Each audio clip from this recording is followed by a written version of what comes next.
Amada igreja, vamos abrir a palavra do Senhor em 1 Pedro, capítulo 3, onde faremos a leitura dos 6 versos deste capítulo, 6 primeiros versos. A palavra do Senhor diz assim: Mulheres, sede vós igualmente submissas a vosso próprio marido, para que, se ele ainda não obedece à palavra, seja ganho, sem palavra alguma, por meio do procedimento de sua esposa, ao observar o vosso honesto comportamento cheio de temor. Não seja o adorno da esposa o que é exterior, como frisado de cabelos, adereços de ouro, aparato de vestuário. Seja, porém, o homem interior do coração, unido ao incorruptível trajo de um espírito manso e tranquilo, que é de grande valor diante de Deus. Pois foi assim também que a si mesmas se ataviaram outrora as santas mulheres que esperavam em Deus, estando submissas a seu próprio marido. Como fazia Sara, que obedeceu a Abraão, chamando-lhe Senhor, da qual vós vos tornastes filhas, praticando o bem e não temendo perturbação alguma. Oremos. Pai Santo, nós somos gratos pelo tempo que o Senhor nos deu para que prestássemos esse culto ao Senhor. Ó Deus, obrigado pela Tua palavra verdadeira, santa, que traz-nos, ó Pai, a Tua orientação para uma vida segundo o Teu querer. Obrigado, ó Deus, porque podemos cantar louvores ao Senhor, reconhecendo que o Senhor é único, o único Deus, o Senhor dos senhores, o Deus soberano, que merece todo o louvor, toda a honra e toda a glória. Agora fale ao nosso coração, Deus, fale a nossa vida e nos ensine, em nome de Jesus. Amém. Queridos, nós estamos aqui caminhando no texto de 1 Pedro e temos visto um servo de Deus pastoreando um grupo de pessoas que passam por dificuldades, e a maior dificuldade que eles têm é porque criam no Senhor Jesus. Eles são forasteiros, tiveram que sair da sua região, das suas casas, deixaram tudo para trás para viver em outro lugar, porque estavam sendo perseguidos como cristãos. E Pedro, trazendo esta carta, ele tem como objetivo pastorear o coração dessas pessoas, ensinando-as a continuar a vida cristã no meio das adversidades. E o que nos mais chama a atenção aqui nesse texto, a carta de uma maneira geral, e não é só a primeira carta, as duas cartas de Pedro, é que todas as orientações que Pedro traz, elas não divergem quanto à vida cristã em toda e qualquer circunstância. Apesar dele estar falando a pessoas amedrontadas, perseguidas, todos esses princípios se aplicam à vida do cristão no cotidiano, na nossa vida normal.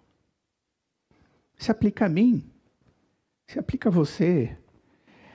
E ele vem falando aqui nessas últimas partes, desde o capítulo 2, a partir do verso de número 13, a respeito das nossas relações. Ele fala da nossa relação social e política, quando ele afirma que nós devemos ser sujeitos às autoridades. Depois ele fala das nossas relações de trabalho, dizendo que o empregado ou o servo deve ter uma atitude de submissão ao seu senhor. E o seu senhor deve ter cuidado também para com o seu servo. E agora Pedro chega a um espaço mais íntimo, que tem a ver com a família, e mais especificamente com o relacionamento sexual. E ele vai falar a respeito da mulher e do marido. Hoje nós vamos observar o texto até o verso de número 6, onde nós vamos ver ele abordando a questão da esposa ou da mulher. No próximo estudo, nós veremos o que ele fala para os maridos. Pedro, ele é como se estivesse enumerando aqui os deveres das esposas e dos seus esposos, e ensina que existe aqui uma igualdade, no sentido de responsabilidade, de amor, de dedicação, de investimento na vida um do outro. E, primeiramente, o que ele nos mostra é o papel da mulher. Eu intitulei a minha mensagem, baseado nesse texto, como o papel salvador de uma mulher fiel. Porque é exatamente sobre isso que Pedro tem como objetivo aqui. Mostrar que uma mulher fiel, ela traz salvação para o seu lar. Ela traz edificação para o seu lar. Ela traz bênção para o seu lar.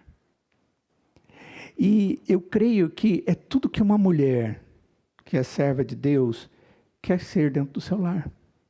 Quer ser um instrumento de bênção. E principalmente para com o seu marido. A primeira coisa que nós vemos, que Pedro nos traz aqui, é o princípio. A base de tudo aquilo que ele vai argumentar. E o princípio é: sede vós igualmente submissas aos vossos próprios maridos. O princípio é submissão ao marido. A ideia aqui de submissão é de estar organizada debaixo de alguma coisa, subordinada. É aquela atitude voluntária de ceder, de cooperar, de andar com, de render-se à admoestação ou conselho de alguém. Essa é a ideia básica de submissão. Então, o que eles disse, o texto ele inicia com nos mostrando uma afirmação. E agora ele começa dizendo assim: mulheres, sede igualmente submissas. Quando ele diz igualmente, é porque ele já tinha falado a respeito de submissão. E o interessante é que vamos ver que tanto na linguagem de Paulo como de Pedro aqui, as nossas relações interpessoais, elas sempre estão baseadas numa relação de submissão, de valorização do outro. O apóstolo Paulo, quando fala de sermos humildes, ele diz em Efésios que nós temos que considerar o outro maior do que nós mesmos. Como aqueles que nós consideramos sem perder a noção do valor do outro. Igualmente é a linguagem que ele usa aqui. Depois de ter nos mostrado isso, e dito que da mesma forma nós devemos agir, ele fala para a mulher. Não existe aqui uma comparação no texto. Principalmente com relação ao texto anterior, imediatamente anterior, quando fala que o servo deve ser submisso ao seu senhor. A expressão ali, servo, pode ser traduzida também como escravo, funcionário. Mas naquela época haviam escravos mesmo. Eles tinham uma relação de submissão aos seus líderes e deveriam fazê-lo. E quando isso acontecia, eles iam bem dentro dessa relação. Mas o que Pedro está trazendo aqui não é necessariamente uma comparação entre uma situação e outra, no sentido de valor ou de ausência de valor. Ele não está dizendo que as mulheres devem ser comparadas com escravas.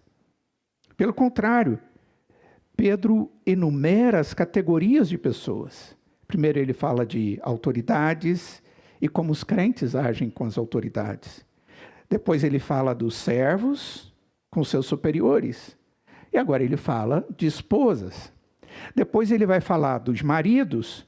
E depois ele chega no final e fala de todos nós. Então, a expressão igualmente, do mesmo modo, é equivalente ao advérbio também. É como se ele estivesse dizendo, este grupo deve ser, o outro também, e o outro também. A expressão pode ser traduzida dessa forma, ou igualmente, como foi traduzida na maioria das versões em português, como nós temos. Ao dirigir-se aqui às mulheres, como um grupo de pessoas, Pedro está indicando que fala em termos gerais. Assim, ele evita qualquer possibilidade de acusação, de ofensa. Ou seja, sempre houve uma preocupação de valor com referência a homem e mulher, marido e esposa. E nós vamos perceber isso aqui no texto, claramente. O que é ser submissa? Eu já disse para vocês o que é ser submissa. É aquela pessoa que se subordina. Pedro enumera aqui os deveres das esposas e maridos e ensina essa igualdade de responsabilidade. Ele não está dizendo que a mulher, por ser submissa, é inferior ao seu esposo. Pelo contrário, ele está enfatizando o papel que cada um dentro do lar deve cumprir. Mas para que a gente possa compreender isso, talvez devamos tomar conhecimento de como as coisas aconteciam no primeiro século, quando essa carta foi escrita. No primeiro século depois de Cristo. Naquela época, era esperado que uma mulher tivesse a mesma religião do que seu marido. Essa era a expectativa. Se o marido adotava a fé cristã, sua esposa também deveria fazê-lo e ser cristã. Mas se a esposa se tornasse cristão, seu marido a consideraria infiel a ele e à religião que ele tinha, que comparado ao cristianismo era uma religião pagã. Então, isso causava muita tensão dentro do lar. Causava dificuldade dentro do lar. E dessa forma, Pedro está aconselhando as esposas a se submeterem aos seus maridos, mesmo que eles tornassem a sua vida difícil, miserável, por causa do seu compromisso com o cristianismo, com o próprio Cristo Jesus. Ou seja, elas não deveriam, por causa disso, descartar os seus maridos e agirem de maneira inconveniente para com seus maridos. É algo muito semelhante daquilo que o apóstolo Paulo vai trazer quando ele escreve aos Coríntios, falando a respeito daquele que tem um cônjuge que não crê. O texto diz, olha, se ele não quer se separar de você, você tem que ficar com ele, porque esse pacto é um pacto de vida, e ele foi feito. Pedro, ele sabe muito bem qual é a situação da mulher cristã quando o marido se recusa a ouvir o evangelho. Ele sabe do que acontece, porque isso estava acontecendo muito. O evangelho estava sendo proclamado, e podia, e normalmente acontecia, de que um ouvia o evangelho e cria, na maioria das vezes, primeiro do que o outro. E isso acontecia num maior volume das mulheres com referência aos seus maridos. Isso não é estranho, até hoje isso acontece numa certa medida. Vamos entender um pouquinho o que significa essa ideia de submissão aqui. Então, dentro desse contexto, e como aplicar esse conceito, que é objetivo e que tem causado muitas interpretações erradas e até mesmo reações adversas. Quando a gente diz que a Bíblia diz que a mulher deve ser submissa ao seu marido, há uma ideia de quase que escravidão, uma ideia de que ela é menor, ou a Escritura trata a mulher com desprezo. Longe disso. O Criador, o Deus verdadeiro, jamais faria isso dentro do seu propósito criador.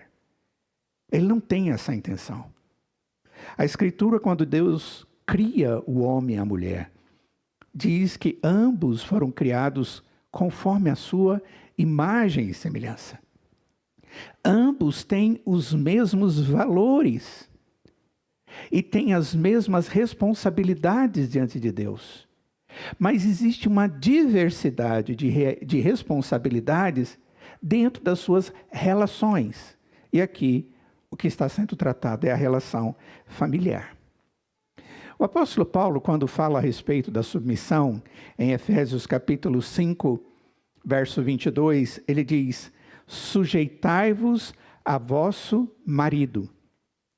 E logo depois, existe uma expressão que precisa ser compreendida e deve ser tratada junto aqui.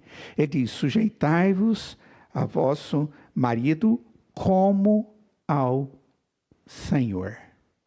E esse Senhor aqui está se referindo a Deus. Essa é a palavra kyrios, ou kurios, como diria os de língua inglesa. Submissão, irmãos, nós temos que entender que é um conceito positivo e não negativo. Querida esposa, querida irmã, se você ainda não se casou, ou já se casou, entenda que submissão é muito mais o que se faz do que o que não se faz. A ênfase está no que a mulher deve fazer mais do que aquilo que ela não deve fazer. Submissão significa que a esposa, ela põe todo o seu talento, ela coloca todas as suas habilidades, os seus recursos, a sua energia, a sua energia à disposição do seu esposo e da sua família. Nós vamos ver que algo semelhante é dito ao marido. Que ele tem que se dispor a favor da sua esposa ao ponto de dar a sua vida por ela. A ideia é a mesma. A ideia de uma disposição de fazer com que o outro cumpra o seu papel e não ser um tropeço para o papel do outro.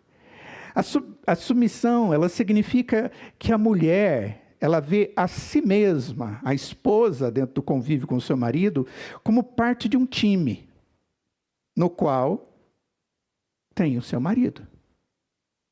E ela está caminhando com ele. A esposa sabe que o membro do time, como parte do time que ela deve apoiar o líder do time. E o líder do time é o seu marido. Paulo diz que ele é o cabeça. Ela tem que apoiar as suas decisões, os seus planos.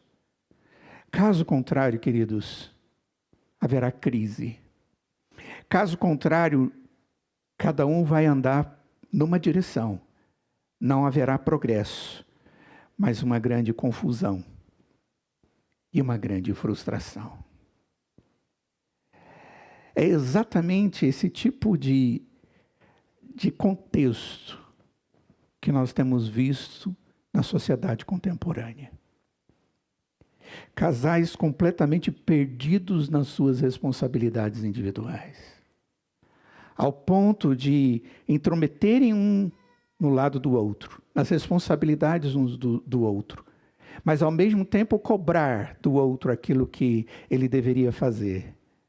Isso tem gerado muita confusão, e não poucas famílias frustradas, e não poucas separações por ausência do exercício das suas próprias funções, dadas à luz da Escritura para cada uma dessas pessoas. As esposas não são chamadas a se sujeitarem a todos os homens dessa maneira. O texto diz que elas devem se sujeitar a seus próprios maridos. O texto não está dizendo que a mulher deve se sujeitar a todos os homens, mas sim se sujeitar ao seu próprio marido. E aqui vai uma palavrinha bem objetiva, clara e que é importante. Se você namora, se você é noiva, se você não se casou ainda, esse conceito aí não se aplica ainda a você. Isso aqui se aplica ao marido. Entenda isso. Enquanto isso não acontece, o seu pai, ele tem essa responsabilidade ainda sobre sua vida. É assim que a Escritura mostra. Aquele que direciona, aquele que é o arrimo, aquele que cuida, aquele que zela, aquele que ama, aquele que protege. Ele protege tanto a esposa quanto os filhos. Mas a partir do momento que você se casa, você deixa de ter este e passa a ter o marido como aquele que faz todas essas coisas que seu pai fazia. Essa é a linguagem. Por que eu estou dizendo isso? Porque não é incomum eu ver alguns namorados sofrendo por causa disso. Tipo, ela não me obedece. Ela não está sendo fiel ao que a Escritura diz. Ela não leva em consideração o que eu falo. Espera aí. Vocês podem conversar, vocês podem dialogar, mas essa questão de obediência e submissão se aplica no casamento. Mulheres, sede submissas ao seu próprio marido. Qual é o objetivo disso? Observem bem o que diz o texto. Mulheres, sede vós igualmente submissas. Depois o texto diz assim, para quê? Isso é um objetivo. O objetivo do princípio. Para que seja ganho ao observar o vosso honesto procedimento cheio de temor. Para que, se ele ainda não obedece à palavra, seja ganho. Algumas mulheres querem seguir a Jesus, mas seus maridos rejeitaram o evangelho que elas amam. Ou não aceitam o evangelho que elas aceitam. Ou não conseguem entender a plenitude da graça que lhes traz paz, alegria, esperança de vida, que traz orientação para os seus passos. E os seus maridos não. Têm olhos espirituais para contemplar estas coisas e, infelizmente, seus maridos não. Essa é a realidade. A pergunta é, que esperança a esposa tem de salvar seu próprio marido? De ser um instrumento nas mãos de Deus para que o seu marido possa ser salvo. A semelhança dela. É sobre isso que Pedro está dizendo. E ele está afirmando aqui que a submissão ao marido é um instrumento que Deus usa para chegar no coração dele. O texto diz, sem palavra alguma, através ou por meio do procedimento da sua esposa. A ideia de não obedece à palavra é uma palavra só no grego, significa é desobediente à palavra. No sentido de que a palavra o chama para crer em Cristo, mas ele ainda não creu. Não significa que vive completamente alheio à palavra de Deus. Eu conheço muita gente que nunca se tornou um cristão dedicado, mas vive princípios da palavra de Deus. A desobediência à palavra de Deus aqui, esse termo, ele significa aquele que ainda não pegou a sua vida e colocou-se aos pés do Senhor. É aquele que ainda não esvaziou de si mesmo para que Cristo encha-o com a salvação e com a bênção que há através dessa dedicação ao Senhor. Como isso pode acontecer? O texto diz, sem palavra alguma, ao observar o vosso honesto comportamento cheio de temor. Queridas, o procedimento ou o comportamento piedoso da esposa, ou o testemunho dela, através dos seus atos, é um meio de ganhar ou salvar um marido incrédulo. Aqui no texto é o meio. Nesse texto está sendo apresentado isso.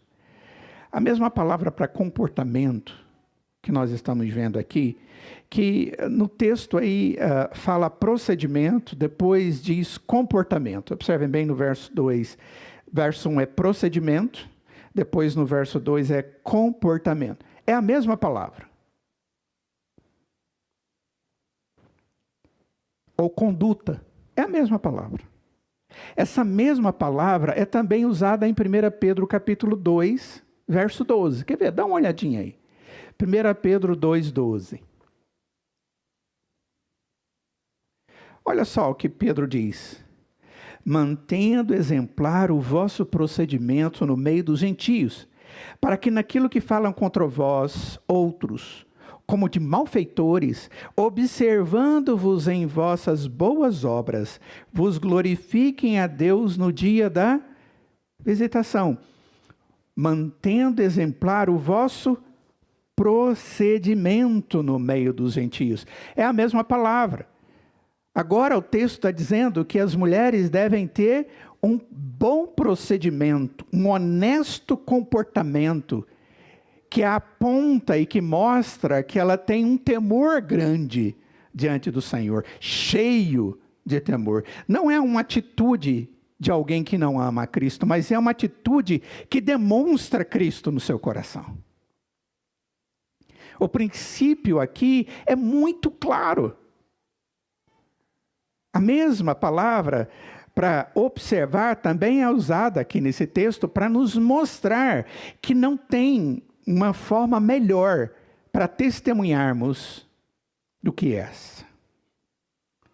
Uma pessoa incrédula vendo a vida de um cristão e sendo conquistado para a fé através desse testemunho. Só que o texto diz sem palavra alguma. John Piper, falando a respeito dessa matéria, ele faz a seguinte pergunta: o que significa para a esposa ganhar o marido sem uma palavra? É uma boa pergunta, por quê? Porque o próprio texto de Pedro, se você voltar no capítulo 1, do verso 23 ao verso 25, Pedro diz que todo novo nascimento, ou toda nova vida em Cristo, acontece mediante a palavra de Deus, a qual vive e é permanente. E esta é a palavra que nos foi evangelizada. Alguém tem que ouvir o evangelho para ser salvo. Então, peraí, você está dizendo que o comportamento salva. Mas agora você está dizendo que o próprio Pedro diz que é a palavra de Deus que regenera e salva? Exatamente. Mas não existe aqui contradição, não existe paradoxo aqui, nessa linguagem. O que o texto está dizendo é que o marido precisa ouvir as boas novas antes que o comportamento cristão da esposa possa conquistá-lo. Sem uma palavra. A ideia aqui é que sem uma palavra excessiva, sem uma palavra inoportuna, manipuladora ou pressionadora. O que vai levar um marido a crer no Senhor Jesus não é você falar no ouvido dele o tempo inteiro a respeito de Cristo, ou agir de maneira a pressioná-lo, ou ser inconveniente e inadequado. Ou uma mulher cristã chata, que começa a desconsiderar o valor do marido que Deus permitiu que você tivesse como marido. O bom comportamento leva o marido a ter os seus ouvidos lubrificados para ouvir o evangelho. Porque ele vê o que Deus está fazendo com a sua palavra na sua vida, querida. Na medida em que Deus vai te transformando, vai te moldando, vai te ensinando, vai te aperfeiçoando, vai te calibrando nas coisas boas, vai lhe dando sabedoria nos seus comportamentos. Na medida em que seu marido for vendo aquilo que Deus tem feito na sua vida, ele está sendo preparado no seu coração para ouvir e crer no evangelho. Não é o seu muito falar que vai fazê-lo ouvir, mas é o seu vivenciar que Deus vai usar para que ele tenha ouvidos abertos para ouvir. Entendem isso, queridas? Uma vez que o marido tenha esse ouvido preparado pela conduta, pelo procedimento da esposa, isso vai fazer diferença para a sua salvação. sem sombra de dúvida. E é exatamente isso que Pedro está dizendo aqui no texto. Ao observar o vosso honesto comportamento cheio de temor. Queridos, essa palavra temor é a palavra phobos, medo. O temor aqui é medo, mas ela também pode ser traduzida como reverência. Aquele temor reverente, aquela atitude coerente, respeitosa, temerosa, no sentido positivo da expressão, para com o outro.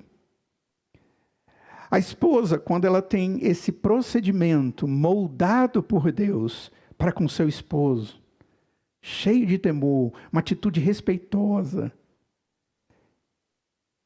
esse medo não é do marido, mas é de Deus. Quando se fala de medo aqui, ou de temor, ou de reverência, precisa se compreender que, antes de tudo, esse temor é a Deus. O apóstolo Paulo, em Efésios, capítulo 5, que eu li para vocês agora mesmo, no verso de número 22, diz que a mulher deve ser submissa ao seu marido, respeitosa para com o seu marido, como ao Senhor. Dando a ideia de que a medida do respeito é a medida que você aprende a viver de maneira respeitosa para com Deus.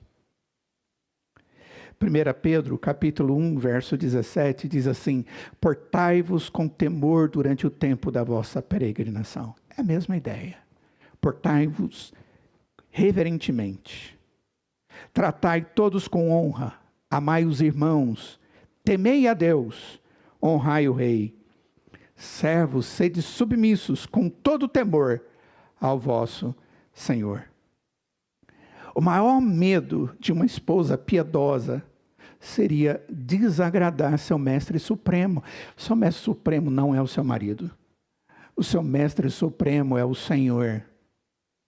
E ela aprende a ideia de submissão na sua relação com Deus. Mas o seu marido não é Deus. É um igual a você. Mas a sua responsabilidade com ele é essa atitude respeitosa. A nova conduta de uma mulher que aprende, que convive com o Senhor Jesus, que crê no Senhor Jesus, e agora vive como cristã diante do seu marido, tem que ser uma atitude, como o mesmo texto diz, uma atitude pura, uma atitude honesta. Ela já não está mais inclinada a ser desonesta em nada, porque ela tem temor diante de Deus. Ela não tem nenhuma disposição em participar de qualquer coisa errada. Portanto, o seu marido descobre que tem uma esposa pura e confiável. E que isso, essa realidade da vida que essa mulher tem, e que vive agora diante dele, diante dos seus filhos, diante da sociedade, é por causa da presença de Deus e do Evangelho no seu coração. E, portanto, sem dizer uma palavra, ela não o atormentará, mas confiará, e ela terá esperança em Deus para a salvação do seu marido. Observe que esse princípio, irmãos, ele é repetido várias vezes, porque esse é um princípio de vida nossa com outras pessoas. Se nós queremos, e aqui uma aplicação à parte, se nós queremos que as pessoas valorizem a nossa fé e valorizem a nossa comunhão com Deus, nós precisamos ser cristãos realmente transformados pelo Senhor e conformados e educados pela palavra do Senhor. Para que isso seja instrumento, para que eles ouçam o Evangelho com os ouvidos preparados, os ouvidos da alma. O texto logo depois, ele nos traz algumas práticas e exemplos. Observem bem. O texto diz, qual é a prática? Não seja, não seja o adorno da esposa o que é exterior, como frisado de cabelos, adereços de ouro, aparato de vestuário. Mas logo depois ele diz, seja, porém, no verso de número 4. Pedro diz que as mulheres não devem se dedicar numa demonstração exagerada de beleza, pois o que deve ser mais belo delas é a alma. É isso que ele está querendo dizer. Não esteja tão preocupado com tudo aquilo que deve ser, ou que você está querendo usar, ao ponto de você perder a noção daquilo que você realmente deve se preocupar em ser belo. A sua vida transformada, a sua alma, o seu interior, o seu coração. A mulher tem por característica, e isso não é algo de agora, queridos, é natureza feminina, a alegria do adorno, de se adornar. Em momento algum, isso está sendo tratado como errado ou como pecado, como alguns dizem por aí. Isso não é errado. Se torna errado e questionável, como Pedro está questionando aqui, é quando isso se torna algo que vai além da importância da transformação do coração, da alma. Quando alguém quer ser percebido pelo exterior. Isso, de uma certa forma, é até compreensível, porque nós, homens, gostamos do que vemos. E elas gostam de ser agradável ao seu esposo. E não existe erro nisso. Mas uma esposa cristã, ela deve ter a medida certa. Qual é a medida certa? O texto diz, seja, porém, o homem interior do coração, unido ao incorruptível trajo de um espírito manso e tranquilo, que é de grande valor diante de Deus. O homem interior, o homem profundo, que está escondido lá no coração. A ideia aqui interior é oculto, escondido, secreto, que se demonstra, que é percebido através das atitudes. Queridas, o que ganha o coração de um homem, de um marido, para as coisas de Deus, é a pessoa oculta do coração. Ela perceber quem você verdadeiramente é através dos seus atos. Ele está falando de uma beleza que não se corrompe, de uma beleza incorruptível. Pedro, ele continuamente concentra nossa atenção no que é incorruptível. Nesse caso, ele está se referindo a uma beleza que não é passageira. Pedro diz que essa beleza consiste de um espírito manso e tranquilo. Se você for no livro de Provérbios, e você vê alguns textos falando a respeito da mulher que não é tranquila e nem mansa, mas a palavra usada ali é briguenta, tradução é briguenta, ou iracunda, de pavio curto, explode fácil, que defende de forma grotesca. Essa é a ideia do briguento. O texto diz, o filho tolo é a ruína do seu pai, e a esposa briguenta é como uma goteira constante. Quem aqui gosta de goteira caindo e você ouvindo a noite inteira, toque, toque, toque, toque, toque, toque. E eu não vou dar conta de falar muito mais toque. Mas já imaginou isso a noite inteira? O texto diz que a mulher briguenta, ela briga, e depois ela briga de novo, e ela briga de novo, e ela briga de novo. E às vezes é a mesma coisa, a repetição das mesmas palavras, das mesmas queixas. Ela não está sendo mansa nem tranquila, consequentemente não está demonstrando um espírito que é manso e tranquilo. No próprio livro de Provérbios, no capítulo 27, verso 15 e 16, diz que a esposa briguenta é como gotejar constante num dia chuvoso. Detê-la é como deter o vento, como apanhar óleo com a mão. Você tenta falar, quieta, para de pingar. Deixa eu segurar o óleo, não segura. Segurar o vento, não tem jeito. Só a Dilma falou a respeito disso, né? Mas não tem jeito.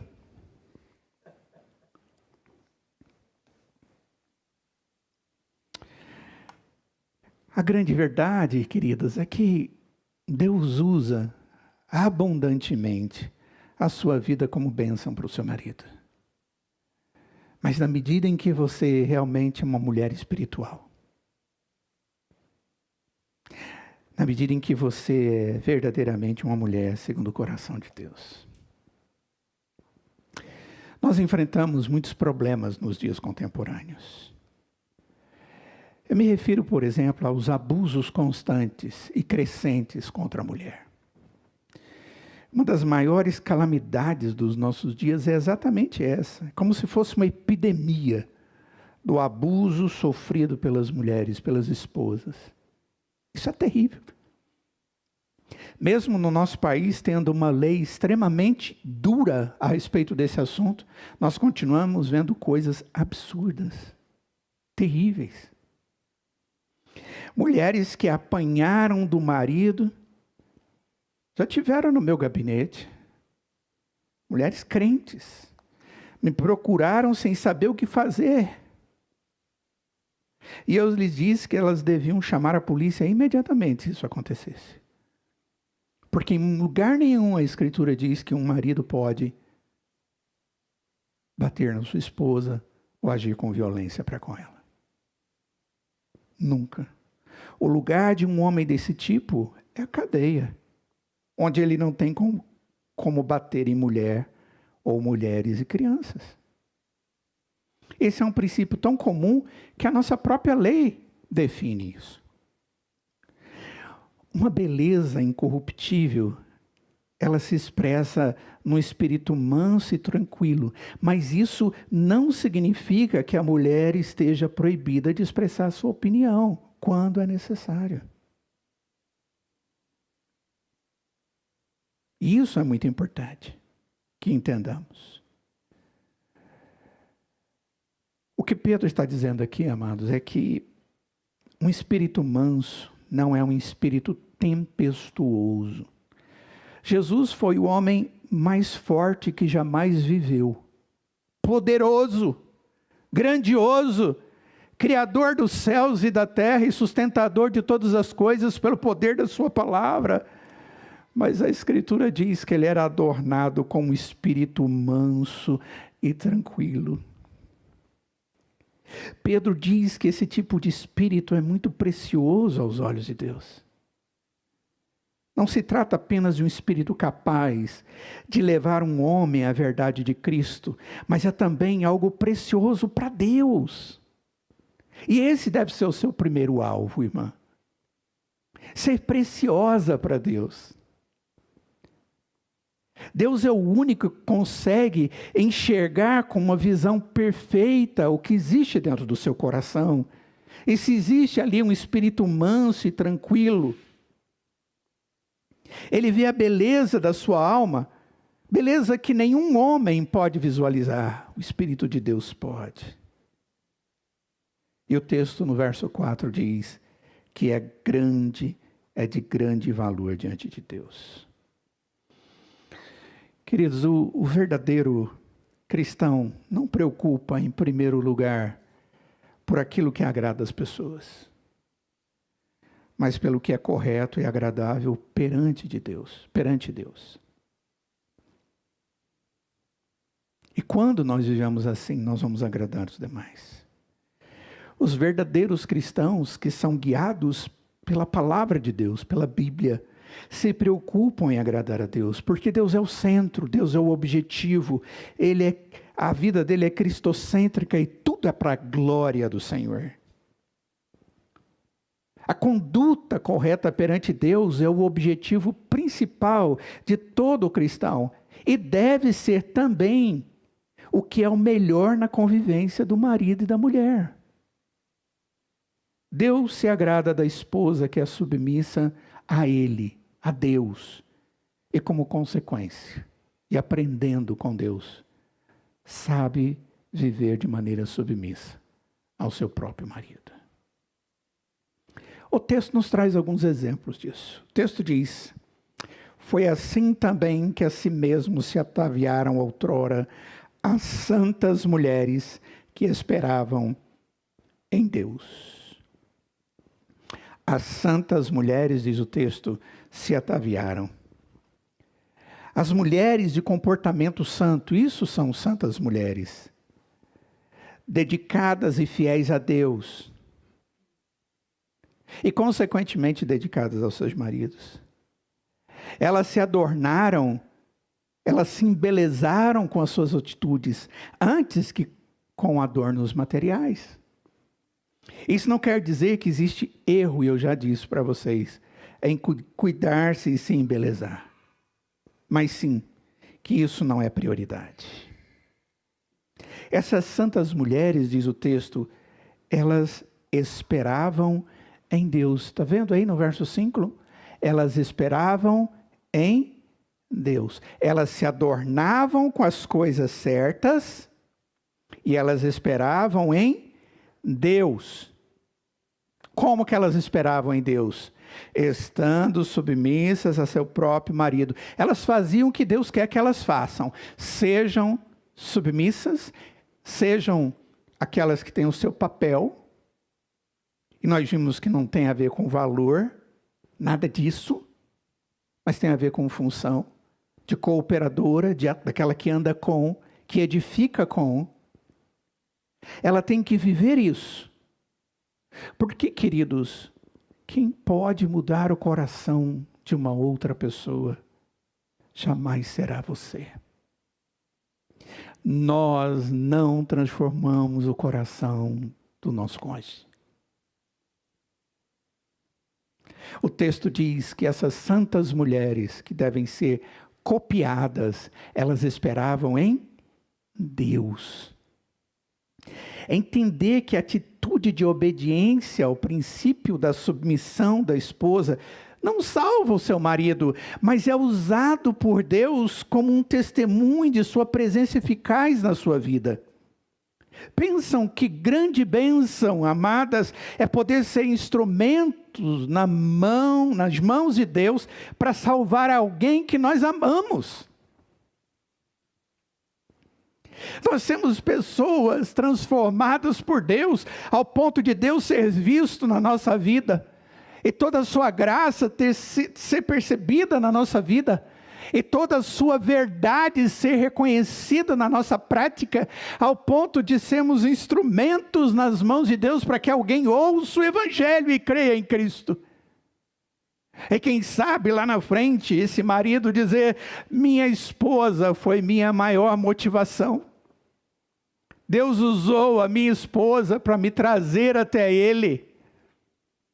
Deus me mostrou o que era a verdadeira vida feliz, alegre, cheia de esperança. Isso, queridos, tem que acontecer na nossa vida, em todas as nossas relações. Os nossos filhos querem Jesus ou não. Eles devem olhar para nós, os pais, e quererem ter Cristo no coração como seus pais têm, porque eles veem beleza, eles veem coerência, eles veem retidão, eles veem alegria, satisfação, e eles querem isso tudo para a vida deles, e eles vão amar a Cristo. Mas aqui o texto está falando das mulheres. Qual o exemplo?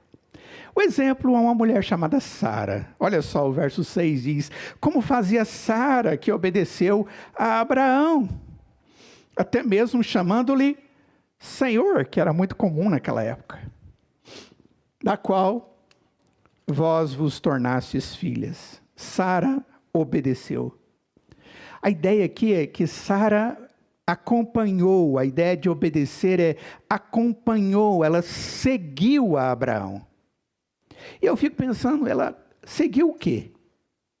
Ela acompanhou de forma consciente, irmãos. Ela sabia o que estava fazendo.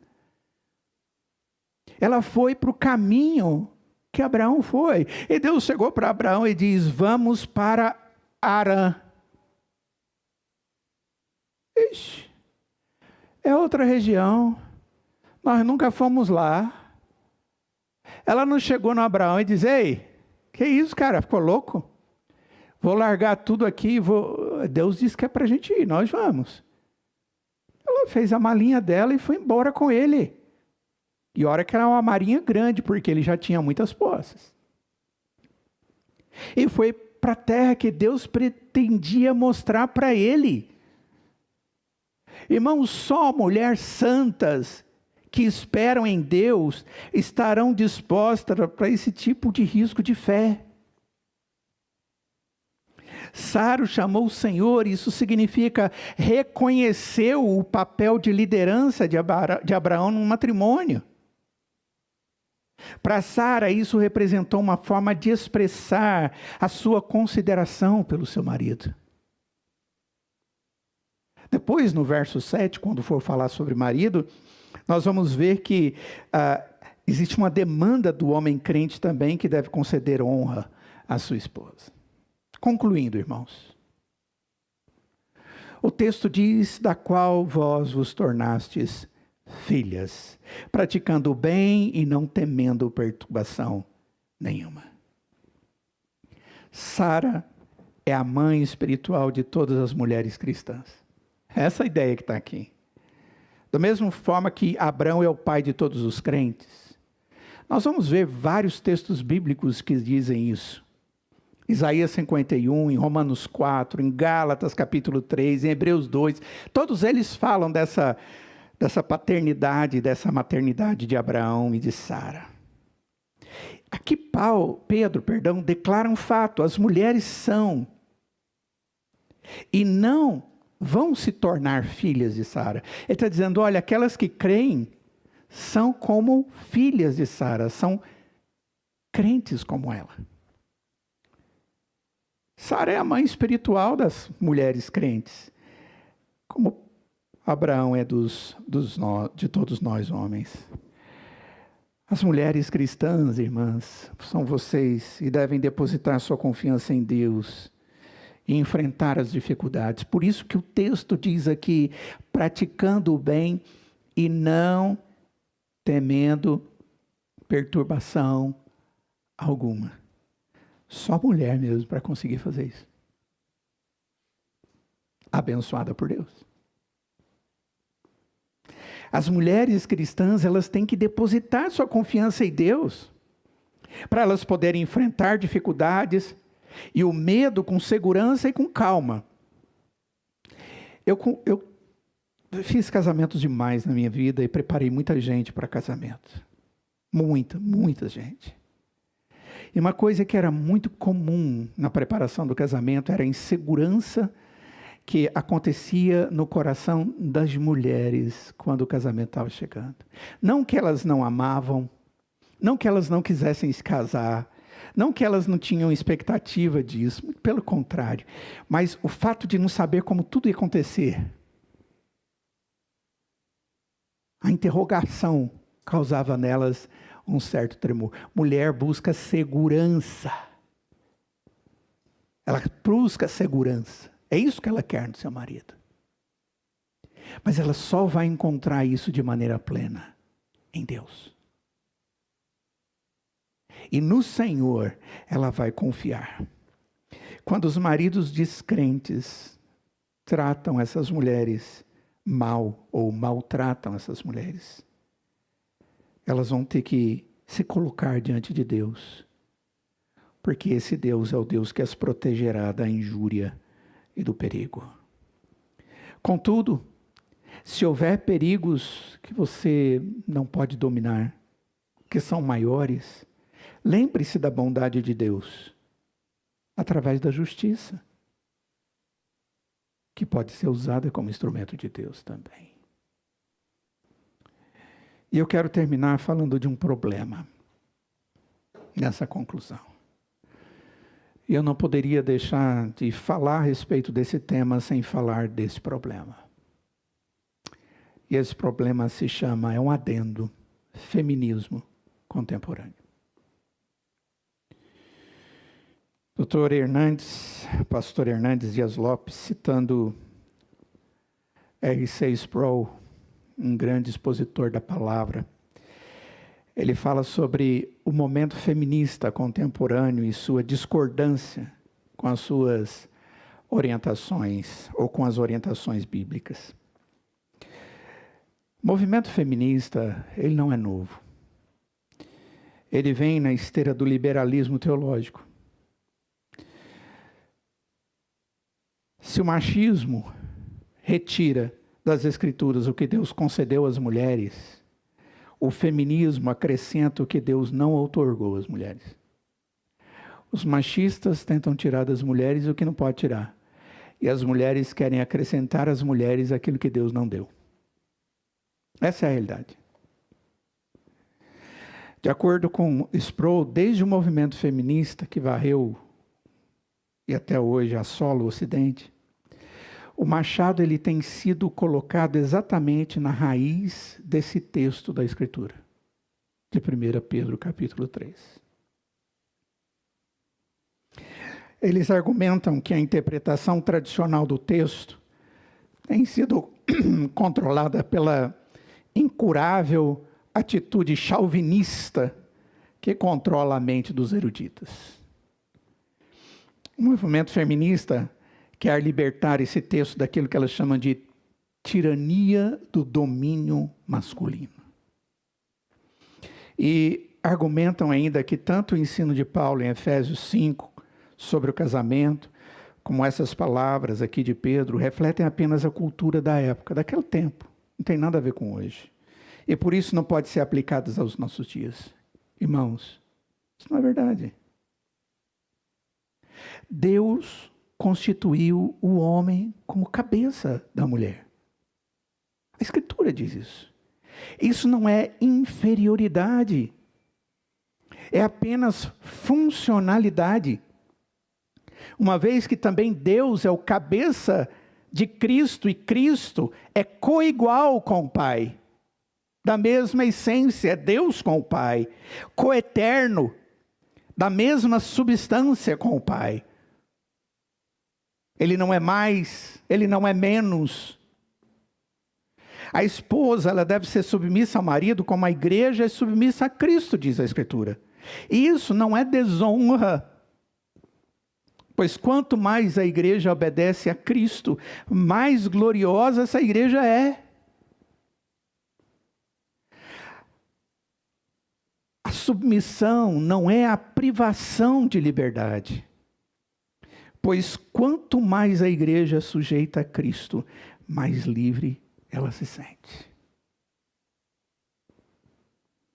O feminismo é uma linha de pensamento que conspira contra o projeto de Deus e quer ser mais sábio que Deus. Pensando estar em favor das mulheres, promove sua ruína, sua devassidão. O feminismo contemporâneo tem fragilizado a mulher. Põe a família numa roda de colisão e ainda insurge a família contra Deus. Coloca a mulher numa situação onde ela perde a alegria de ser cuidada, servida, amada, protegida. Onde ela quer fazer tudo por sua própria conta, sendo contrária à sua própria natureza. A submissão da esposa ao marido é exclusiva. Em momento algum a Escritura diz que ela deve ser submissa aos demais homens.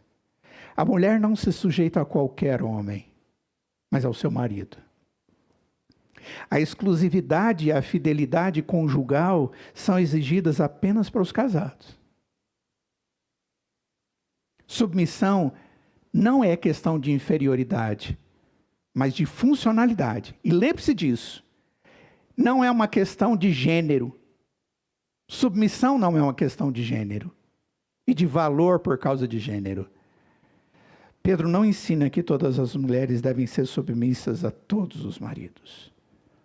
Mas aqui está dizendo, mulheres, sede submissas aos seus próprios maridos, como ao Senhor. Porque desta forma Deus vai te usar como bênção na vida do seu marido, dos seus filhos. E você será glorificada por Deus. Vamos orar.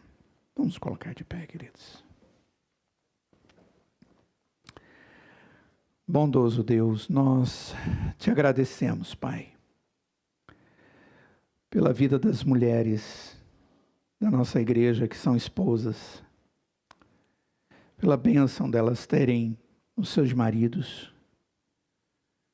E queremos pedir, Jesus, que o Senhor esteja fortalecendo as tuas servas, para que elas estejam, Deus, fortalecidas na convicção da verdade da tua palavra, vivendo um cristianismo autêntico, vivo, que tem abençoado as suas vidas, que tem fortalecido a elas dentro dos seus lares, para que através da transformação das suas vidas, elas sejam bênção dentro dos seus lares.